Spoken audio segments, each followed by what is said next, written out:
স্বরাষ্ট্র উপদেষ্টাকে পদত্যাগ করতে হবে।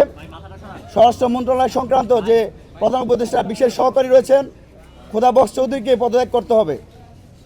একই সাথে বিএসএফ কর্তৃক যে বাংলাদেশি নাগরিকদের হত্যা করেছে এবং সর্বশেষ ওসমান হাদির হত্যার কাণ্ডের সাথে যারা হত্যার উদ্দেশ্যে যারা শ্যুট করেছে সে অপরাধী এখন যদি ভারতে থেকে থাকে তো এই ফয়সাল করিম মাসুদ এবং আলমগীরকে আগামী ৭২ ঘন্টার মধ্যে যদি বাংলাদেশে প্রেরণ করতে ব্যর্থ হয় তাহলে আগামী ৭২ ঘন্টার পরবর্তীতে বাংলাদেশ থেকে ভারতীয় দূতাবাস বন্ধ করা হবে। তৃতীয়ত হচ্ছে জাতীয় পার্টির রাজনৈতিক কর্মকাণ্ড নিষিদ্ধ করে আগামী ত্রয়োদশ জাতীয় সংসদ নির্বাচনে যেন জাতীয় পার্টি অংশগ্রহণ করতে না পারে সেই পরিপত্র নির্বাচন কমিশনকে দিতে হবে। চতুর্থ হচ্ছে আওয়ামী লীগের যে সকল প্রার্থীরা আমরা নামে বেনামে শুনতে পাচ্ছি স্বতন্ত্র নির্বাচন করতে চায়, আগামী ত্রয়োদশ জাতীয় সংসদ নির্বাচন বানচাল করার উদ্দেশ্যে সেই স্বতন্ত্র প্রার্থীরা যেন আগামীতে ত্রয়োদশ জাতীয় সংসদ নির্বাচনে অংশগ্রহণ করতে না পারে।